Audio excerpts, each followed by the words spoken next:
ನಮಸ್ಕಾರ, FM ನ್ಯೂಸ್ಗೆ ಸ್ವಾಗತ. ನಾನು ಭಾರ್ಗವಿ. ಇದೀಗ ಬಂದ ನ್ಯೂಸ್ ಅಪ್ಡೇಟ್. ಭಾರತೀಯ ಜನತಾ ಪಕ್ಷದ ವಿಜಯಪುರ ಜಿಲ್ಲಾ ಘಟಕದ ನೂತನ ಜಿಲ್ಲಾಧ್ಯಕ್ಷರಾಗಿ ಗುರುಲಿಂಗಪ್ಪ ಅಂಗಡಿ ಅವರನ್ನು ನೇಮಕ ಮಾಡಿ ಅಧಿಕೃತ ಘೋಷಣೆ ಮಾಡಲಾಯಿತು.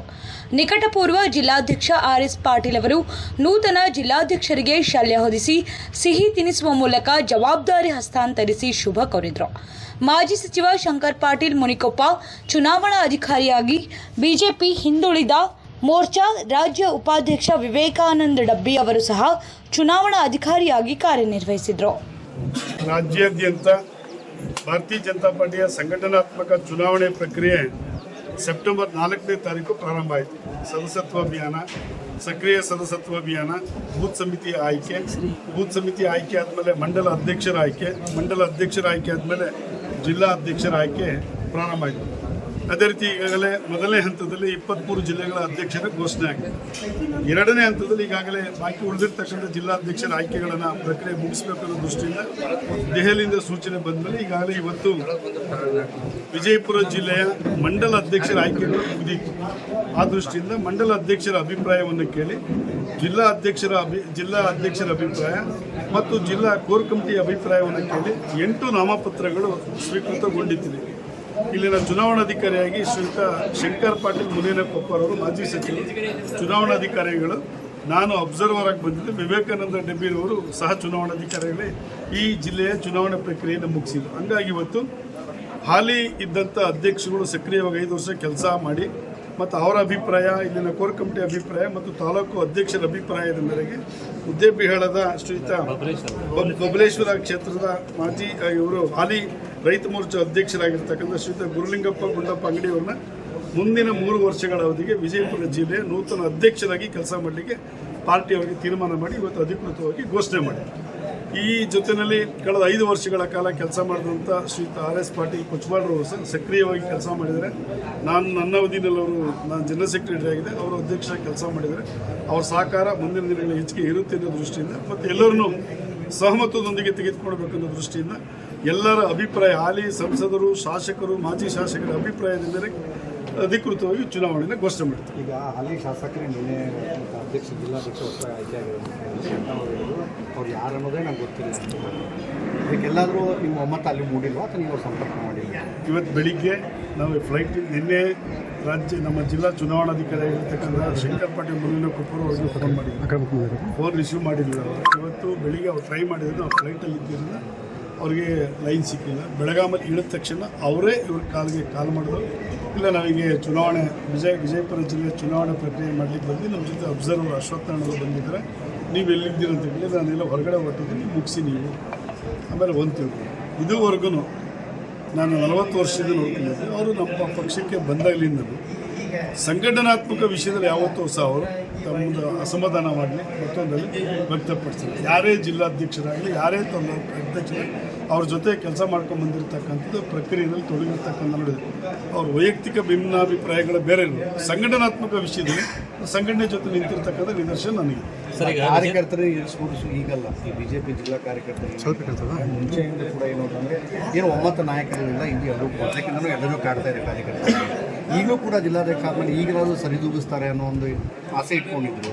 ಮತ್ತು ಈಗ ಒಂದು ಸೈಡ್ ಆಯ್ತು, ಒಂದು ಪಾರ್ಟಿಗೆ ಆಯಿತು, ಇಲ್ಲ ಅವ್ರ ಪರವಾಗಾಯಿತು, ಇವ್ರ ಪರವಾಯಿತು, ಇದೇ ಮಾತುಗಳು ಕೇಳ್ತಾರೆ. ಸರ್, ಇದು ನಾಳೆ ಒಂದಕ್ಕೆ ಒಳಗಾಗಲ್ಲ. ಹಾಲಿ ಅಧ್ಯಕ್ಷರು ಯಾರ ಪರವಾಗೂ ಇರಲಿಲ್ಲ, ಈಗಾಗಿರ್ತಕ್ಕಂಥ ಅಧ್ಯಕ್ಷರು ಯಾರ ಪರವೂ ಇಲ್ಲ, ಸಂಘಟನೆ ಪರವಾಗಿದ್ದಾರೆ. ಈಗ ನಾನು ಅಧ್ಯಕ್ಷ ಆದಾಗ ಇನ್ನೊಂದು ರೀತಿ ತಿಳ್ಕೊಬೋದು. ಈಗ ನಾನು ಜಿಲ್ಲಾಧ್ಯಕ್ಷ ಕೆಲಸ ಮಾಡಿದ್ದೀನಿ, ನಾವೆಲ್ಲ ಅನಂತಕುಮಾರ್ ಬಿಟ್ಟು ಅಂತ ತಿಳ್ಕೊಂಡಿರೋ. ಅನಂತಕುಮಾರ್ ಬೆಂಗಳೂರಲ್ಲಿ ಅದಕ್ಕೆ ನಾವು ಅನಂತಕುಮಾರ್ ಜೊತೆ ಇರ್ತೀವಿ, ಶಿವಮೊಗ್ಗದಲ್ಲಿದ್ದರೆ ನಾವು ಯಡಿಯೂರಪ್ಪನವ್ರ ಜೊತೆ ಇರ್ತೀವಿ. ಅದನ್ನು ಗುಂಪು ಅಂತ ಬೇರೆ ರೀತಿ ವ್ಯಾಖ್ಯಾನ ಮಾಡೋದು ಬೇಡ. ಇವತ್ತು ಹಾಲಿ ಅಧ್ಯಕ್ಷರಾಗಿರೋರು ಯಾರು ಗುಂಪು ಇಲ್ಲ, ಅವರು ಸಂಘಟನೆಯಿಂದ ಬಂದಿರತಕ್ಕಂಥವ್ರು. ಈ ರೈತ ಮೋರ್ಚಾ ಅಧ್ಯಕ್ಷರ ಕೆಲಸ ಮಾಡಿದ್ದಾರೆ, ಪ್ರಕೋಷ್ಠ ಅಧ್ಯಕ್ಷರ ಕೆಲಸ ಮಾಡಿದ್ದಾರೆ. ಹಂಗಾಗಿ ಅವ್ರಿಗೆ ಜವಾಬ್ದಾರಿಯನ್ನು ಕೊಟ್ಟಿದ್ದಾರೆ. ಅವ್ರಿಗೆ ಯಾರು ಪರ ಏನೂ ಇಲ್ಲ, ಯಾರು ವಿರೋಧ ಇಲ್ಲ, ಸಂಘಟನೆಯಲ್ಲಿ ಎಲ್ಲರೂ ಒಟ್ಟಿಗೆ ತೊಗೊಂಡೋಗ್ತಿರೋಂಥಕ್ಕಂಥ ವಿಶ್ವಾಸ. ಸರ್, ಈಗ ವಿಜೇಂದ್ರ ಅವರು ಮತ್ತೆ ರಾಜ್ಯಾಧ್ಯಕ್ಷ ಆಗೋದಿಲ್ಲ, ತಮ್ಮ ಬಣ್ಣದವ್ರನ್ನ ಜಿಲ್ಲಾಧ್ಯಕ್ಷನಾಗಿ ಬೇರೆ ಬೇರೆ ನೇಮಕ ಮಾಡ್ತಿದ್ದಾರೆ. ಇಲ್ಲ ನೋಡಿ, ನಾನು ರಾಜ್ಯ ಚುನಾವಣಾಧಿಕಾರಿ ಕೆಲಸ ಮಾಡಿದ್ದೀನಿ ಕಳೆದ ಬಾರಿ. ಆಗ ನಳಿನ್ ಕುಮಾರ್ ಕಟೀಲ್ ಅವರು ರಾಜ್ಯ ಅಧ್ಯಕ್ಷರಾಗಿ ಕೆಲಸ ಮಾಡಿದ್ರು. ಅಲ್ಲಿ ಯಾವತ್ತು ರಾಜ್ಯ ಅಧ್ಯಕ್ಷರುಗಳ ಅವರ ಫೇವರ್ ಆಗಿ ಮಾಡಿರ್ತಕ್ಕಂಥದ್ದಿಲ್ಲ. ಉದಾಹರಣೆಗೆ ಶಿಕಾರಿಪುರದ ಶಾಸಕರು ಯಾರು, ಮಾನ್ಯ ಶ್ರೀ BY ವಿಜೇಂದ್ರ, ಈಗ ಅವರು ರಾಜ್ಯ ಅಧ್ಯಕ್ಷ ಆಗಿದ್ದಾರೆ. ಶಿಕಾರಿಪುರದಲ್ಲಿ ಯಾರು ತಾಲೂಕು ಅಧ್ಯಕ್ಷ ಆಗಬೇಕು ಅನ್ನೋದು ವಿಜಯೇಂದ್ರ ಅವರು ತೀರ್ಮಾನ ಮಾಡೋದು. ಆ ತಾಲೂಕಿನ ಸಂಘಟನೆ ತೀರ್ಮಾನ ಮಾಡಿದೆ. ಇದು ನಮ್ಮ ಪಾರ್ಟಿನಲ್ಲಿ ನಡ್ಕೊಂಡ್ಬಂದಿರತಕ್ಕಂಥ ಪ್ರಕ್ರಿಯೆ. ಯಡಿಯೂರಪ್ಪನವರು ರಾಜ್ಯದ ಮುಖ್ಯಮಂತ್ರಿ, ರಾಜ್ಯದ ಅಧ್ಯಕ್ಷ ಆಗಿರೋ ಶಿಕಾರಿಪುರಕ್ಕೆ ಯಾರು ಅಧ್ಯಕ್ಷ ಆಗಬೇಕು ಅನ್ನೋದು ಅಲ್ಲಿನ ಸಂಘಟನೆ ತೀರ್ಮಾನ ಮಾಡ್ತಿದ್ದೆ, ಯಡಿಯೂರಪ್ಪನವರು ತೀರ್ಮಾನ ಮಾಡ್ತಿಲ್ಲ. ಇದು ನಮ್ಮ ಪಾರ್ಟಿಲಿ ಇರ್ತಕ್ಕಂಥ ಒಂದು ಸಿಸ್ಟಮ್. ಅದೇ ಬೇರೆ ಬೇರೆ ರೀತಿ ವ್ಯಾಖ್ಯಾನಗಳು ಪ್ರಾರಂಭ ಆದಾಗ ಈ ರೀತಿ ಗೊಂದಲಗಳು ಬರ್ತದೆ. ಆ ಥರದ ಸಂಘಟನೆ ವಿಷಯದಲ್ಲಿ ಯಾವುದೇ ರೀತಿ ನಮ್ಮಲ್ಲಿ ಗೊಂದಲ ಇಲ್ಲ. ಒಂದೇ ವಾಯ್ಸ್, ಒನ್ ವಾಯ್ಸ್ ಬಿಜೆಪಿ. ಇವತ್ತು ಬಿಜಾಪುರ ಜಿಲ್ಲೆಯ ಭಾರತೀಯ ಜನತಾ ಪಕ್ಷದ ಜಿಲ್ಲೆ ಅಧ್ಯಕ್ಷರಾದಂಥ RS ಪಾಟೀಲ್ ಕುಚ್ಚಬಾಳ್ ಅವರು ಒಳ್ಳೆಯ ರೀತಿಯಿಂದ ನಿರ್ವಹಿಸಿದರು. ಚುನಾವಣೆ ಅದು ಈಗ ಸದ್ಯ ಚುನಾವಣೆ ಪ್ರಕ್ರಿಯೆ ಪ್ರಾರಂಭ ಆಗಿದ್ದರಿಂದ ಇವತ್ತು ನಾನು ಗುರುಲಿಂಗಪ್ಪ ದುಂಡಪ್ಪ ಅಂಗಡಿ, ಇವತ್ತು ಅಶ್ವಥ್ ನಾರಾಯಣ ಅವರ ನೇತೃತ್ವದಲ್ಲಿ ಮತ್ತು ಮುನಿಯನ್ ಶಂಕರ್ ಪಾಟೀಲ್ ನೇತೃತ್ವದಲ್ಲಿ ಇವತ್ತು ಚುನಾವಣೆ ಪ್ರಕ್ರಿಯೆಯನ್ನು ಮಾಡಿ ನನ್ನನ್ನು ಜಿಲ್ಲಾ ಅಧ್ಯಕ್ಷರನ್ನಾಗಿ ಘೋಷಣೆ ಮಾಡಿದ. ಈ ಘೋಷಣೆಗೆ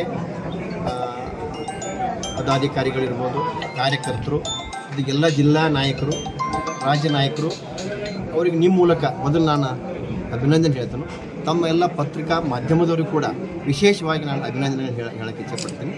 ಇವತ್ತು ನನಗೆ ಕೊಟ್ಟಂಥ ಜವಾಬ್ದಾರಿಯನ್ನು ಯಾವ ರೀತಿ RS ಪಾಟೀಲ್ ಕುಚ್ಚಬಾಳ್ ಅವರ ಮಾರ್ಗದರ್ಶನದಲ್ಲಿ ಬಿಜಾಪುರ ಜಿಲ್ಲೆ ಎಲ್ಲ ಹಿರಿಯರ ಶಾಸಕರ, ಮಾಜಿ ಶಾಸಕರ ನೇತೃತ್ವದಲ್ಲಿ ಅವರ ಮಾರ್ಗದರ್ಶನ ತೆಗೆದುಕೊಂಡು ನಾನು ಕಾಂಟ್ರವರ್ಸಿ ಆಗದ ರೀತಿಯಲ್ಲಿ ಮುಂದಿನ ದಿನಮಾನ 3 ವರ್ಷದಲ್ಲಿ ಬರ್ತಕ್ಕಂಥ ಈ ಜಿಲ್ಲಾ ಪಂಚಾಯತ್ ತಾಲೂಕು ಚುನಾವಣೆಯಲ್ಲಿ ಸಕ್ರಿಯವಾಗಿ ಕೆಲಸ ಮಾಡಿ ಹೆಚ್ಚು ಭಾರತೀಯ ಜನತಾ ಪಕ್ಷ ಗೆಲ್ಲಲಿಕ್ಕೆ ಪ್ರಯತ್ನ ಮಾಡ್ತೀನಿ.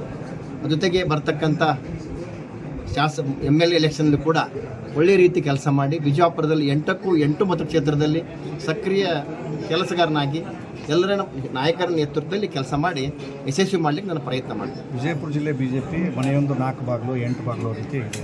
ಇದನ್ನು ಯಾವ ರೀತಿ ಸರಿದೂಗಿಸಲಿಕ್ಕೆ ಪ್ಲಾನ್ ಮಾಡಿದ್ರೆ ಅಥವಾ ನೀವೀಗ ಯತ್ನ ಅವರು ಕೂಡ ನೀವು ನಿನ್ನೆ ಕೇಳಿದರೆ ಅಂಗಡಿಯವ್ರು ಯಾರೇ ಅನ್ನೋದೇ ಗೊತ್ತಿಲ್ಲ ನನಗೆ ಅಂತ ನೀವೇನಾದ್ರು ಸಂಪರ್ಕ ಮಾಡಿ? ನಾನು ಭಾಳ ಸಣ್ಣವ, ಇನ್ನು ಸಾದಾ ಮನುಷ್ಯ. ಕೆಲವೊಂದು ದೊಡ್ಡ ವ್ಯಕ್ತಿಗಳಿಗೆ ಸಣ್ಣ ವ್ಯಕ್ತಿಗಳ ಪರಿಚಯ ಇರೋದಿಲ್ಲ. ಅವ್ರ ಪರಿಚಯ ನನಗೆ ಭಾಳ ಇದೆ. ಅವ್ರ ಬಗ್ಗೆ ಪರಿಪೂರ್ಣವಾದ ಶಾಸಕರು, ಬಿಜಾಪುರ ಶಾಸಕರು, ಕೇಂದ್ರ ಸಚಿವರು, ಅವ್ರ ಬಗ್ಗೆ ಅಪಾರವಾದ ಪರಿಚಯ ಇದೆ. ಅವ್ರ ಬಗ್ಗೆ ನನಗೆ ಅಪಾರವಾದ ವಿಶ್ವಾಸವೂ ಇದೆ. ನೀವು ಭೇಟಿಯಾಗಿ ಏನಾದರೂ ವಿಶ್ವಾಸ ಈ ಚುನಾವಣೆ ಪ್ರಕ್ರಿಯೆ ಆಗೈತಿ. ನಾನು ಅವ್ರಿಗೆ ಭೇಟಿಯಾಗ್ತಕ್ಕಂಥ ಪ್ರಯತ್ನವನ್ನು ಮಾಡ್ತೀನಿ. ಒಟ್ಟಾಗಿ ಎಲ್ಲರನ್ನೂ ನಾನು ಮನಸ್ಸು ಗೆದ್ದು ಕೆಲಸ ಮಾಡ್ತಕ್ಕಂಥ ಪ್ರಾಮಾಣಿಕ ಪ್ರಯತ್ನ ಮಾಡ್ತೀನಿ. ಬಿಜೆಪಿ ಒಂದೇ ಬಾಗಿಲು ಮಾಡ್ತೀರಿ? ಒಂದೇ ಬಾಗಿಲು ಮಾಡ್ಲಿಕ್ಕೆ ನಾನು ಸಾಕಷ್ಟು ಹಿರಿಯರು ಅದಾರ, ಆ ಹಿರಿಯರ ಕೆಲಸವನ್ನು ಮಾಡ್ತೀನಿ. ನನ್ನ ಕೆಲಸ ನಾನು ಮಾಡ್ತೀನಿ. Thank you.